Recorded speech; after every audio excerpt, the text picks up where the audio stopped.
Привет, народ! Если вы едете в США как турист, интересуетесь шопингом и думаете, стоит ли вообще тратить время на аутлеты, это видео для вас. Сегодня я расскажу про Cabazon, один из самых известных аутлетов в Калифорнии, и объясню, чем он может быть интересен именно европейскому туристу, особенно если сравнивать его с Лас-Вегасом и другими аутлетами юга США. Здесь огромный выбор люкса и качественного casual по ценам ниже, чем в обычных бутиках. И главное, Desert Hills Premium Outlets – это один из немногих аутлетов США, где реально есть люкс, а не только Coach, Michael Kors и Sport. Такой важный момент. Когда стоит заглянуть в бутики Лос-Анджелеса, Rodeo Drive, Беверли-Хиллз, а когда лучше сразу ехать в Cabazon. Если хочется почувствовать настоящий люксовый вайб, свежие коллекции Gucci, Prada, Chanel, Hermes прямо из сезона, эксклюзивы, которых нет в аутлетах, и атмосферу такую «охренеть, я на Rodeo Drive», то выбирайте Лос-Анджелес. Это идеально, особенно если времени мало, хочется просто прогуляться, сфоткаться у витрин и взять одну-две вау вещи по полной цене. А в Desert Hills Premium Outlet в Cabazon стоит рвануть, если цель обновить гардероб по-крупному. Сумки, одежда, обувь тех же брендов, но со скидками 30-60%, плюс куча casual. Есть целый день, машина и желание сэкономить, Cabazon ваш выбор. Коротко. Rodeo Drive – это для эмоций и новинок, Cabazon – для выгоды и объема. Выбирайте по настроению, плану поездки, ну и, конечно же, по бюджету. Теперь коротко по сравнению с Лас-Вегасом. Когда выбирать Cabazon, а когда Vegas Premium Outlets. В общем-то, по большому счету, все сводится, как говорят на английском языке, к location, к тому месту, где вы находитесь. Если вы находитесь ближе к Лос-Анджелесу и хотите максимальный выбор люкса в одном месте, Cabazon – отличный вариант, особенно если вы планируете поездку в район Джошуа 3 или Палм Спрингс. А лас-вегасовские аутлеты, туда стоит ехать, если вы уже запланировали поездку в Неваду. Их Las-Vegas Premium Outlet North очень сильный по люксу, почти на уровне Cabazon, и расположен близко к Стрип. Las-Vegas South более casual и бюджетный, но зато он полностью укрытный, что реально спасает в жару от пустыни Мохаве. Если времени мало и хочется заскочить, так сказать, между казино и шоу, то Вегас будет выигрывать по удобству. Cabazon – это небольшой городок в Южной Калифорнии.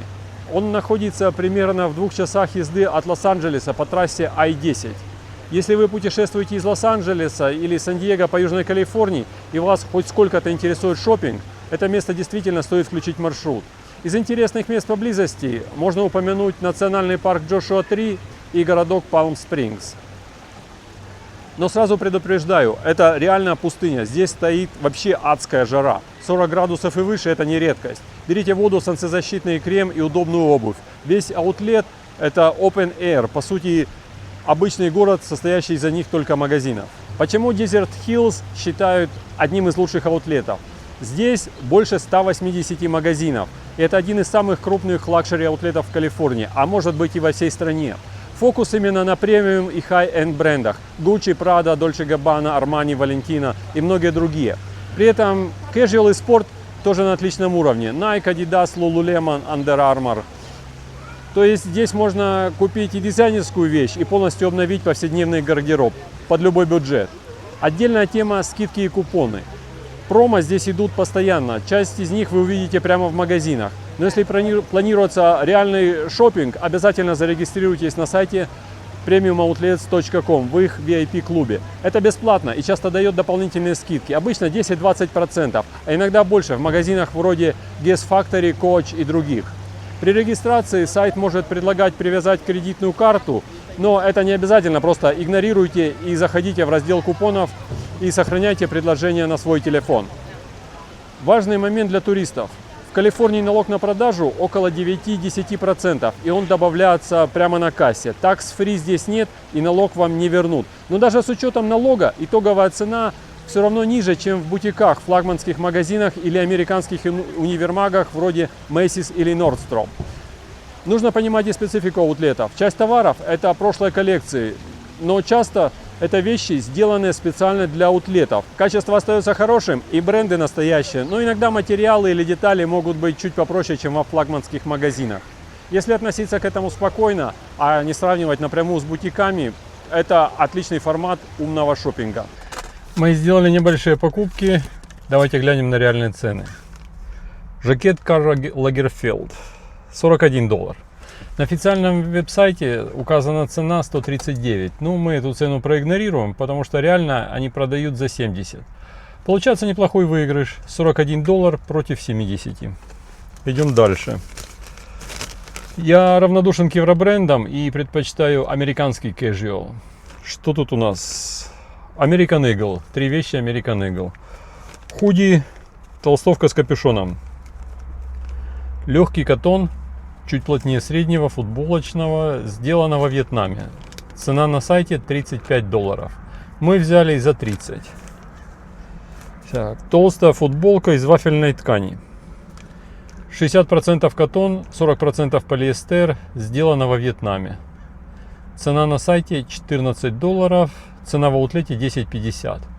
Любопытный момент. На официальном сайте American Eagle нет такого цвета, который мы купили в аутлете. Последняя вещь от American Eagle. Еще одна футболка, 60% катон, 40% полиэстер. Очень приятная к телу ткань, сделана в Камбодже. Цена на сайте $12, цена в аутлете $9. Хочу обратить внимание на такой момент. На аутлетовских бирках на всей одежде указывается полная цена, которая даже выше, чем то, что указано на сайте. Например, если посмотреть на эту красную футболку, то на бирке написано $29.95, но даже на сайте не продают за такую цену. Она действительно присутствует на их страничке, эта цена, но она зачеркнута. Поэтому не сильно радуйтесь, когда увидите, казалось бы, фантастические скидки в аутлете. Финальная цена, конечно, действительно ниже, чем в обычном магазине или на веб-сайте, но не настолько драматично, как это они пытаются показать. Следующий американский производитель Guess. Снова лонгслив, футболка с длинным рукавом, 93% катон, 7% спандекс, производство Бангладеш.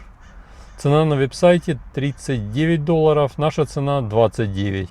В Guess мы купили всего одну вещь, но опять же напомню про купоны. Вот на сайте Premium Outlets есть купон, действующий до 2027 года на дополнительную скидку в $20 при покупке на $100 в Guess. Хороший купон на Gap, скидка дополнительная 15% при покупке от $75. Levi's дают скидку в $10 на 100 или $30 на 200. То есть в целом можно сказать, что выигрыш по ценам есть, но не совсем уж невероятный по сравнению с официальным сайтом. Но нужно учесть еще такой момент. При покупке через веб-сайт придется еще же платить за пересылку, потому что бесплатная доставка обычно включается, если общая покупка $50, а иногда и больше. Вдобавок надо ждать. Да и как туристу покупать онлайн? Это все затруднительно. Давайте пройдем по аутлетам и глянем еще на некоторые цены.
Ну и среди всей этой роскоши, которая на первый взгляд чисто бренды там ради брендов, есть и практический аспект. Допустим, мы зашли в Balenciaga и увидели вот такие штаны-сапоги, как я понимаю, это чисто для рыбаков, чтобы можно было по болотам ходить и рыбачить.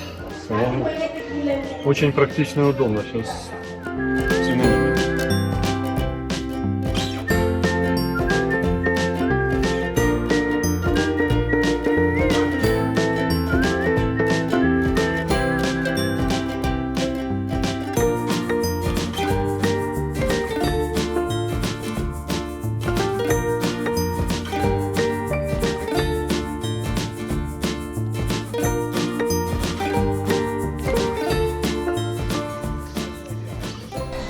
Бежевые, коричневые эти стоят $100.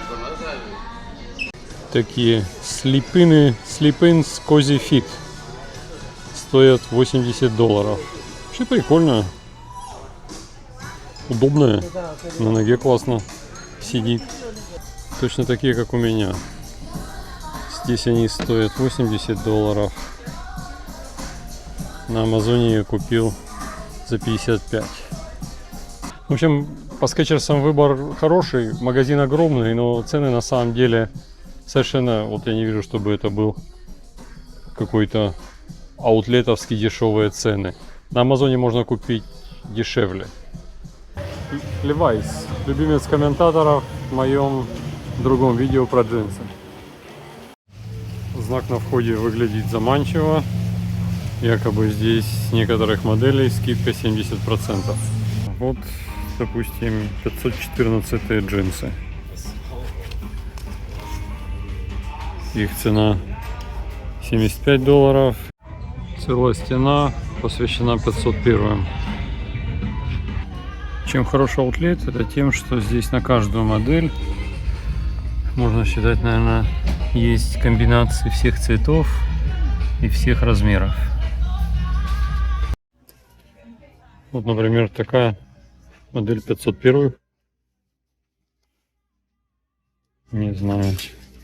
Написано, что это стретч. Несколько не совсем классический подход, но ладно, пусть будет стретч. Я не любитель 501. Стоят они $85. То есть чисто для примера. По Levi's довольно интересная ситуация получается. Заходишь, и везде висят эти бирки, там 50% офф, 30% скидка. Я посмотрел, у меня глаза загорелись, там какие-то 514 джинсы. Я думаю, класс. Сейчас я себе возьму, померил, выглядят вообще отлично на мне. Я глянул, цена $75. Я думаю, за $30 такие джинсы, класс, беру прямо сейчас. Подошел на кассу, оказывается, надо читать более внимательно с моей стороны. Это не 50% скидка, а 50% скидка со следующей пары. То есть, если бы я покупал 2 пары таких штанов, нахрена мне 2 пары? Ну, если я, конечно, я не знаю, мне не надо 2 пары джинс Levi's. Так или иначе, если бы я покупал 2 пары, то со второй бы мне дали скидку на половину. Я такой, не, спасибо, извините, не надо. Подытожим основные моменты. Первое. Закладывайте минимум полдня, а лучше целый день, даже без учета дороги. Второе. Обязательно проверяйте дополнительные скидки и купоны. Третье. Не сравнивайте аутлет с бутиками. Это разные форматы, и ожидания должны быть реалистичными. В итоге скажу так. Кабазон – это не обязательно точка для каждого туриста. Но если вы любите бренды, понимаете разницу между аутлет и бутик, готовы выделить день ради походов по магазинам, то Desert Hills Premium Outlets – это одно из лучших мест США для шопинга, особенно если вы фанат брендов и уже знаете, что такое европейский люкс. Кстати, сам я никогда не был в бутиках Парижа и Милана, только слышал, досмотрел видосы на YouTube. А у вас есть такой опыт? Напишите в комментариях, что бы вы выбрали. Шопинг в Европе с музеями или американские аутлеты с калифорнийским шоссе, прям такой до горизонта и пустыней Мохаве. Что круче по ощущениям, на ваш взгляд? На этом все. Увидимся в следующем видео. Пока!